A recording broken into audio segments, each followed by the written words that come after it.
नमस्कार, हमारा उत्तराखंड में आप सभी का स्वागत है। मैं हूं आपके साथ सृष्टि शुक्ला। खबरों से पहले नजर डालते हैं इस वक्त की सुर्खियों पर। रेडियो पर 66वीं बार पीएम ने की मन की बात। किसान, कोरोना और चीन पर की चर्चा। कहा आग उठाने वालों को मिला करारा जवाब। एक्शन मोड में आए सीएम त्रिवेंद्र सिंह रावत। जिलाधिकारियों के साथ की वीडियो कॉन्फ्रेंसिंग। कोरोना और डेंगू से निपटने को दिए निर्देश। 1 जुलाई से फिर शुरू हो सकती है चारधाम यात्रा। यात्रा के लिए सरकार ने तैयार की पूरी तैयारी। देवस्थानम बोर्ड ने चारों धामों से मांगी रिपोर्ट। भारत ने एलएसी पर तैनात किया मिसाइल डिफेंस सिस्टम। पलक झपकाते ही जहाजों को कर देगा तबाह। चीन से तनातनी के बीच सीमा पर अलर्ट। देश में हर दिन डरावना रिकॉर्ड बना रहा है कोरोना। बीते 24 घंटे में करीब 20,000 नए केस। अब तक 16,095 संक्रमित की मौत। और मौसम विभाग ने का अनुमान अगले 5 दिन उत्तराखंड में ज्यादातर जगहों में होगी बारिश। आप देख रहे हैं के न्यूज, खबरों का सारथी। रुक करते हैं खबरों का। पूरा देश इस वक्त कोरोना महामारी की समस्या से जूझ रहा है। इसके अलावा चीन की चालबाजियों से दोहरी चुनौती खड़ी कर दी है। चीन के इशारों पर नेपाल भी बॉर्डर पर हरकतें करने से बाज नहीं आ रहा है। इन्हीं सब चुनौतियों के बीच प्रधानमंत्री नरेंद्र मोदी ने मन की बात के कार्यक्रम के जरिए देश को संबोधित किया है। मन की बात का ये 66वीं एपिसोड रहा है। प्रधानमंत्री ने कहा कि लद्दाख में हमारे जो वीर जवान शहीद हुए हैं, उनके शौर्य को पूरा देश नमन करता है। पूरा देश उनका कृतज्ञ है, उनके सामने नतमस्तक है। पीएम ने कहा कि हम आंख में आग डालकर जवाब देना जानते हैं। लद्दाख में सेना ने करारा जवाब दिया। पीएम मोदी ने मन की बात में किसान और कोरोना के मुद्दे पर भी चर्चा करी। पीएम ने देश को चुनौतियों का सामना करने वाला देश बताया है।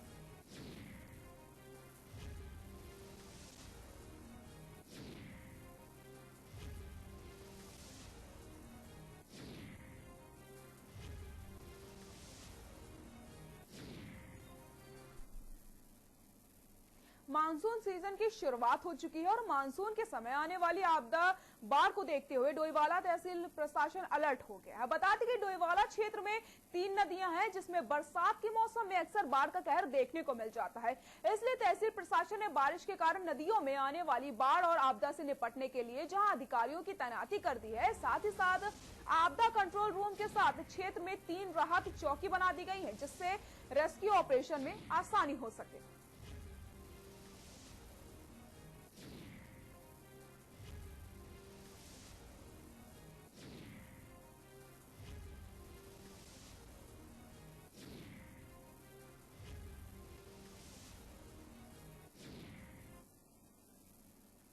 काशीपुर में बीते रोज 2 महिला पुलिसकर्मियों के कोरोना पॉजिटिव मिलने के बाद पुलिस विभाग में हड़कंप मच गया था, जिसके चलते आईटीआई के सभी पुलिसकर्मियों की सैंपलिंग के बाद देर शाम जिले के पुलिस कप्तान काशीपुर पहुंचे।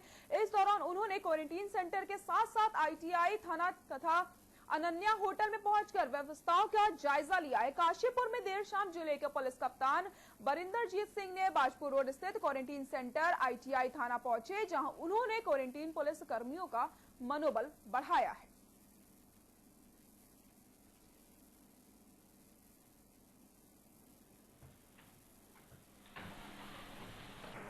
कल हमारे यहाँ जो क्वारंटाइन सेंटर है आईएम काशीपुर में, वहाँ हमारी 2 महिला कांस्टेबल का टेस्ट किया गया था 1 हफ्ता पहले, जो कि पॉजिटिव आया।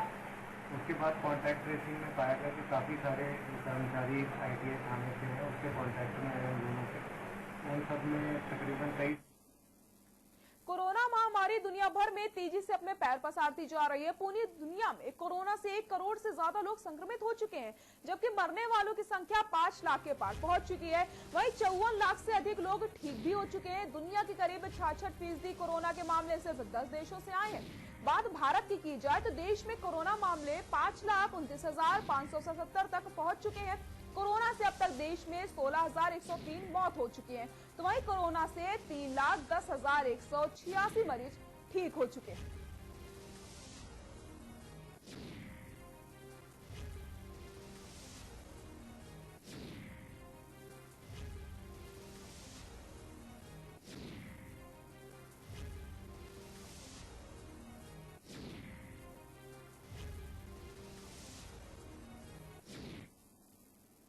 सूबे कि त्रिवेंद्र सरकार किए गए वादों को शीघ्र ही पूरा करने जा रही है। डोईवाला विधायक व प्रदेश के मुखिया अपनी विधानसभा की जनता व भाजपा कार्यकर्ताओं से वर्चुअल रैली के माध्यम से ऑनलाइन रूबरू हुए हैं, जिसमें भाजपा कार्यकर्ताओं ने अपने अपने घरों व कार्यालयों में मोबाइल के माध्यम से केंद्रीय राज्य मंत्री व सीएम त्रिवेंद्र सिंह रावत का संबोधन सुना है। वर्चुअल रैली के दौरान मुख्यमंत्री ने गैरसैंण को ग्रीष्मकालीन राजधानी बनाए जाने व प्रदेश में सीपेट जैसे बड़े संस्थान को खोले जाने और डोईवाला में बन रहे सूर्यधार बांध जैसी बड़ी उपलब्धियों के बारे में बताया है।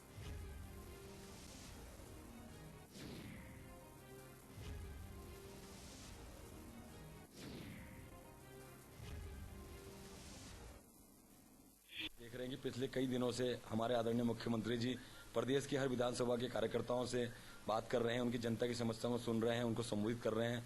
निश्चित रूप से इस कोरोना काल में बहुत आवश्यक है जब प्रदेश का मुखिया हम सबके मार्गदर्शक हम सबसे जुड़े तो एक निश्चित रूप से बल मिलता है। केंद्रीय राज्य मंत्री डॉक्टर जितेंद्र सिंह जी ने डोईवाला विधानसभा क्षेत्र के कार्यकर्ताओं और यहाँ की जनता को संबोधित किया वर्चुअल रैली के माध्यम से। जैसा कि कोरोना काल चल रहा है, सोशल डिस्टेंसिंग का भी पालन करना अति आवश्यक है। इसको देखते हुए ये वर्चुअल रैली की गई और इसके माध्यम से उन्होंने संदेश देने का प्रयास किया कि माननीय मोदी जी के द्वारा अपने ये 6 वर्ष के कार्यकाल में कितने विकास के कार्य किए और अभी वर्तमान में जो कोरोना कार्यकाल चल रहा है उसका किस प्रकार से हर क्षेत्र में डट करके मुकाबला किया। और माननीय केंद्रीय मंत्री जी ने प्रदेश सरकार की भी सराहना की। कांग्रेस पार्टी द्वारा शहीदों के नाम कार्यक्रम के तहत पूरे भारतवर्ष में शहीदों को श्रद्धांजलि दी गई है और उन्हें याद किया गया है। इसी क्रम में कांग्रेस कार्यकर्ताओं ने भनियावाला स्थित शहीद स्मारक पर मौन प्रदर्शन कर शहीदों को नमन किया और केंद्र सरकार से मांग करी गई है कि बॉर्डर पर शहीद हुए जवानों के बलिदान का बदला लिया जाए।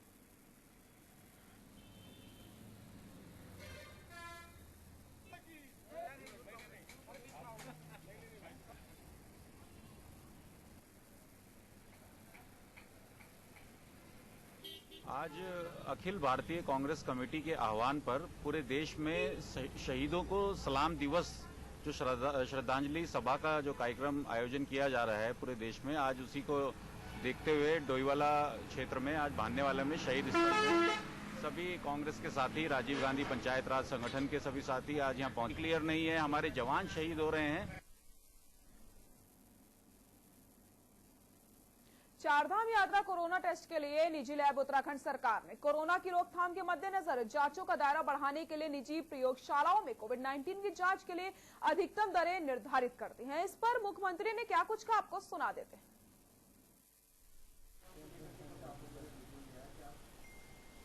चारधाम को लेकर तो कोई ऐसी मीटिंग नहीं थी आज, लेकिन आज हम एक साप्ताहिक समीक्षा करते हैं को लेकर के।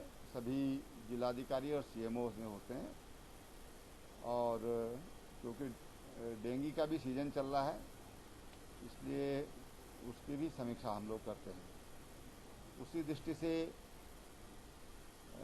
जिलाधिकारियों को और जो वहाँ के सीएमओ हैं उनसे जानकारी ली गई और क्योंकि अलग अलग ज़िले की अलग अलग तरह की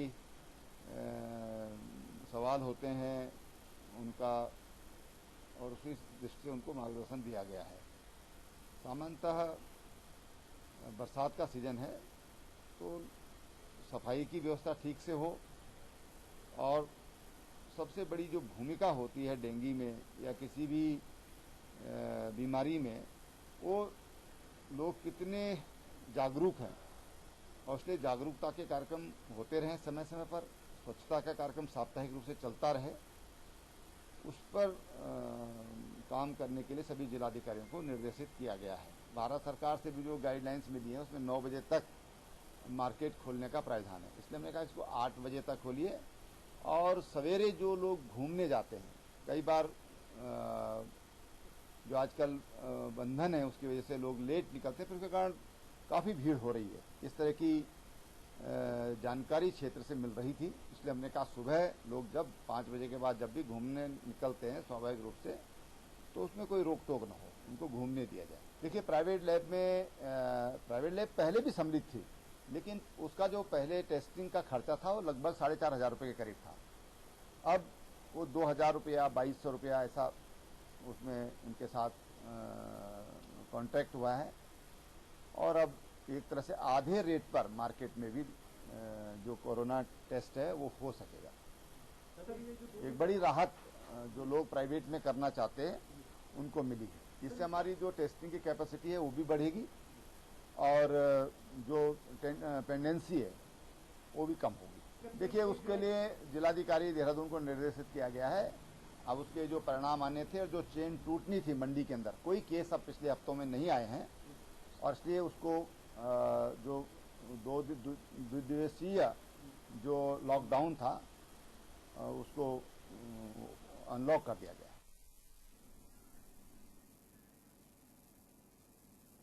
काशीपुर में क्वारंटीन सेंटर में ड्यूटी पर तैनात 2 महिला पुलिसकर्मियों समेत 9 लोग कोरोना पॉजिटिव पाए गए थे। सभी को इलाज के लिए रुद्रपुर के कोविड सेंटर में भेज दिया गया था। कोरोना नोडल अधिकारी डॉक्टर अमरजीत सिंह ने बताया कि 20 और 21 जून को भेजे गए सैंपलों की रिपोर्ट आ गई है। इन रिपोर्ट में 2 महिला पुलिसकर्मियों समेत 9 लोग कोरोना पॉजिटिव पाए गए हैं। जिन 2 महिला पुलिसकर्मियों की रिपोर्ट पॉजिटिव आई है उनकी ड्यूटी बाजपुर रोड स्थित एक सेंटर में लगाई गई थी। 2 महिला पुलिसकर्मियों के पॉजिटिव आने के बाद पुलिस विभाग में हड़कंप मच गया।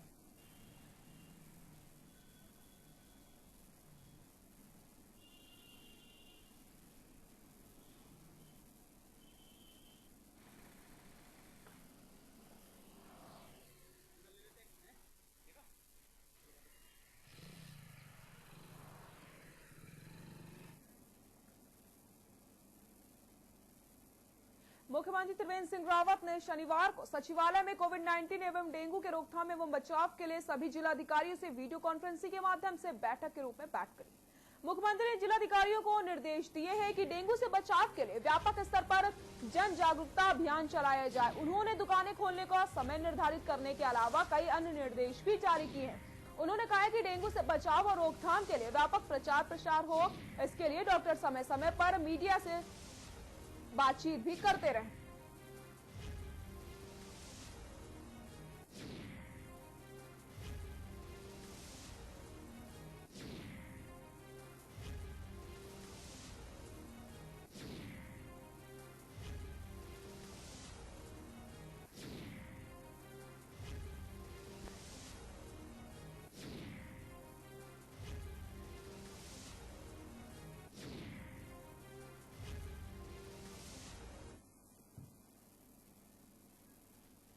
देहरादून में मुख्यमंत्री त्रिवेंद्र सिंह रावत ने कहा है कि कोविड-19 के साथ ही प्रदेश में डेंगू की रोकथाम पर भी ध्यान देना जरूरी है। आज सचिवालय में स्वास्थ्य विभाग के साथ समीक्षा बैठक पर मुख्यमंत्री ने डेंगू निरोधात्मक उपाय सुनिश्चित करने के निर्देश जारी किए हैं। साथ ही साथ अधिकारियों को निर्देशित किया गया है कि जल भराव की स्थिति न पैदा होने दें और अस्पतालों में प्लेटलेट्स की उपलब्धता रहे।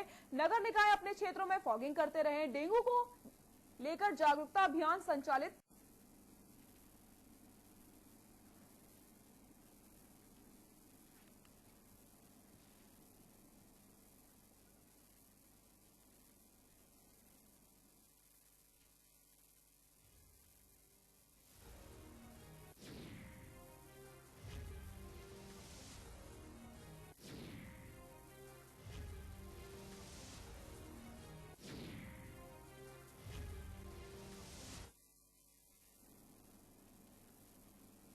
उत्तराखंड और चीन की सीमाओं को जोड़ने वाला पुल 22 जून को पोकलैंड से लदे ट्रॉले की वजह से सेनर नदी पर बना पुल टूट गया था, जिसको बीआरओ युद्ध स्तर पर काम करके मात्र 6 दिनों के अंदर बनवाकर तैयार कर दिया गया।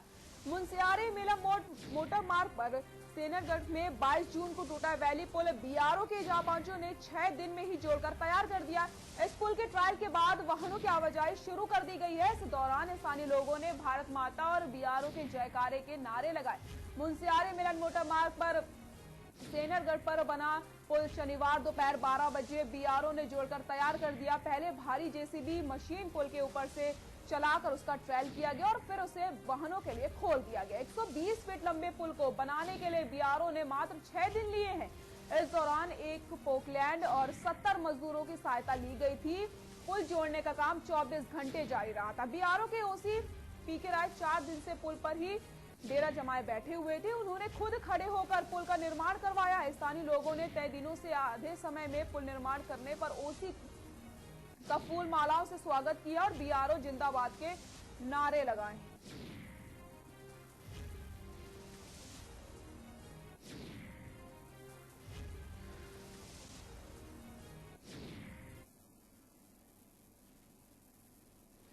सितारगंज से, जहां शक्ति फॉर्म में सूखी नदी के किनारे बांस के पेड़ों की झाड़ियों में एक अज्ञात युवक की लाश पड़ी मिली, जिसकी खबर सुनते ही पूरे क्षेत्र में हड़कंप मच गया। वहीं घटना की सूचना मिलते ही मौके पर पहुंची पुलिस ने शव को कब्जे में लेते हुए पोस्टमार्टम के लिए भिजवा दिया है। साथ ही साथ कोतवाल सलाउद्दीन ने बताया कि अज्ञात डेड बॉडी के पास कोई भी जानकारी प्राप्त नहीं हुई।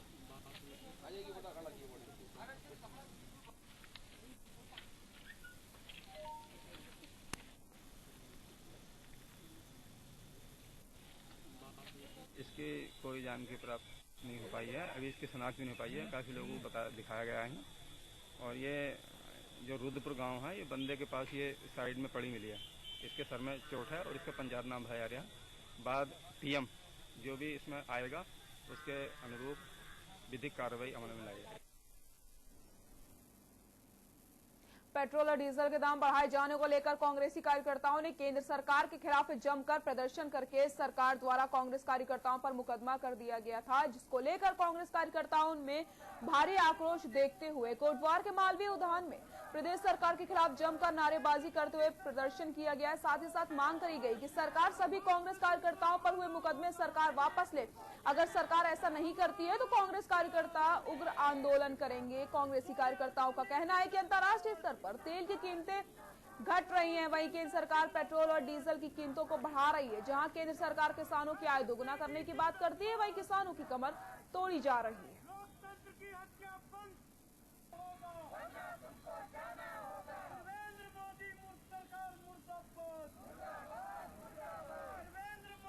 देश में ये हालत हो गई है कि भाजपाइयों की सरकार की मनमानी चल रही है।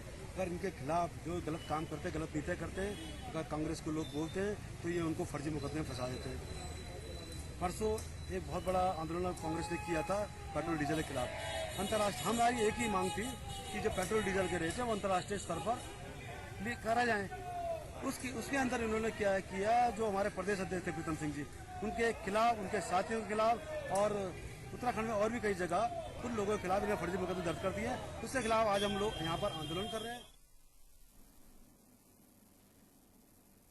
खबर सितारगंज से, जहां बीती देर रात गोविंदपुरी गांव में देवसी दास के घर में एक मगरमच्छ घुस गया, जिससे गांव में खलबली मच गई, दहशत हो गई। ग्रामीणों ने इसकी सूचना वन विभाग को दी, जिस पर वन विभाग की टीम ने मौके पर पहुंचकर मगरमच्छ का रेस्क्यू कर दिया है और परिवार वाले काफी दहशत में हैं, जिससे वो रात भर सो नहीं पाए।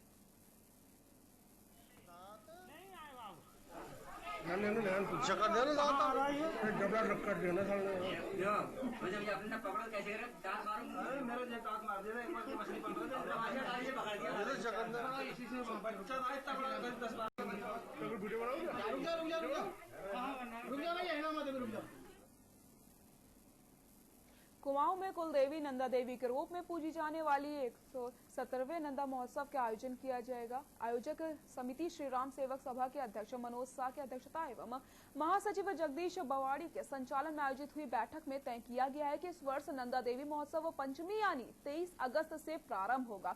26 अगस्त नंदाष्टमी के दिन माता नंदा सुनंदा के दर्शन होंगे और 28 अगस्त दशमी को मूर्तियों का विसर्जन किया जाएगा। ये भी तय कर लिया गया कि शासन प्रशासन द्वारा जारी किए गए दिशा निर्देशों का पालन करते हुए नंदा देवी के धार्मिक अनुष्ठान, पूजा पाठ विधि विधान से संपन्न कराए जाएंगे। सामाजिक दूरी बनाते हुए श्रद्धालुओं को लाइव टेलीकास्ट के जरिए श्रद्धालुओं को माता नंदा सुनंदा के दर्शन करवाए जाएंगे।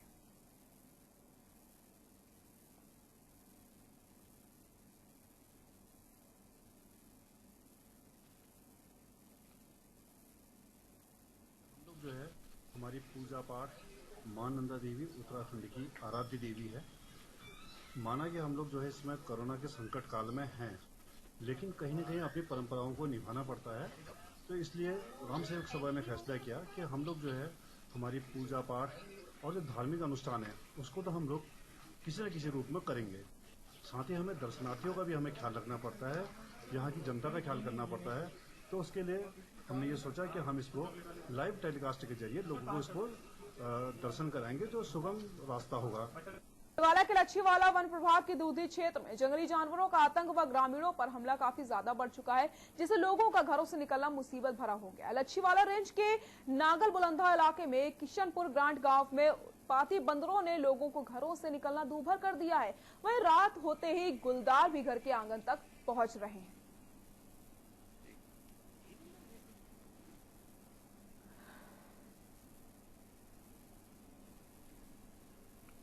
पकड़ने की कार्रवाई हमारे द्वारा की जा रही है। अभी हमने वहाँ पे लगभग 36 बंदर पकड़ लिए हैं। 36 जो उत्पाती बंदर हैं जो लोगों को काटने के लिए जा रहे हैं, तो वो चिन्हित करके उनको हमने पकड़ा है, पिंजरे में कैद किए हुए हैं और उनको हमने रेस्क्यू सेंटर सीरापुर भेज दिया है। एक ग्राम सभा है, ये मजरा है, और ग्राम सभा नागल बुलंदा वाला है, और एक किशनपुर ग्राम का एक क्षेत्र है जो कि जंगल से सटा हुआ है, और इसमें अधिकतर गुलदार और बंदर और हाथियों का आतंक चलता ही रहता है। और बीच बीच में फॉरेस्ट विभाग को सूचना दे दी जाती है, जिससे कि उनके रेंजर द्वारा उनके फॉरेस्ट गार्ड या आदि स्टाफ को यहाँ भेज दिया जाता है, तो गश्त लगाते हैं। लेकिन गश्त लगाने के बावजूद भी कोई ना कोई जानवर किसी न किसी दिन कोई घटना करके चला जाता है। नैनीताल हाईकोर्ट में जमानत पत्रों की सुनवाई में सरकार की ओर से समय पर प्रति शपथ पत्र दाखिल न होने पर कोर्ट ने कड़ा रुख अपनाते हुए अधिकारियों के 5 सदस्यीय उच्च स्तरीय कमेटी गठित से 3 हफ्ते के भीतर अपनी रिपोर्ट कोर्ट में पेश करने के निर्देश जारी कर दिए हैं। आपको बता दें, हरिद्वार निवासी हत्यारोपी मंजीत सिंह ने नवंबर 2019 में हाईकोर्ट में जमानत की अर्जी दाखिल की थी, जिसमें सरकार को प्रति शपथ पत्र दाखिल करना था, लेकिन सरकार 7 महीने तक भी जवाब दाखिल नहीं कर सकी।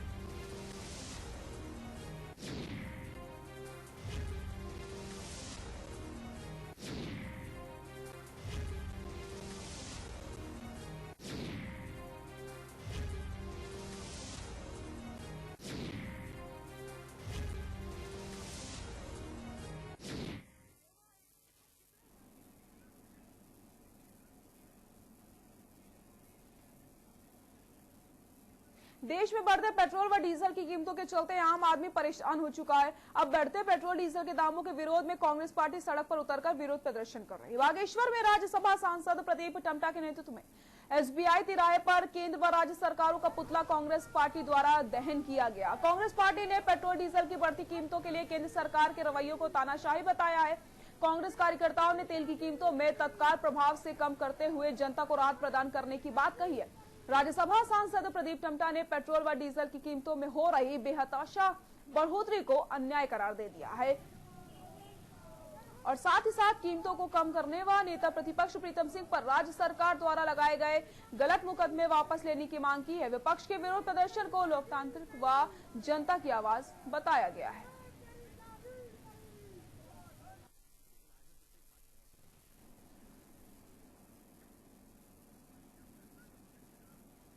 बुलेटिन फिलहाल के लिए इतना ही। देखते रहिए के न्यूज इंडिया। नमस्कार।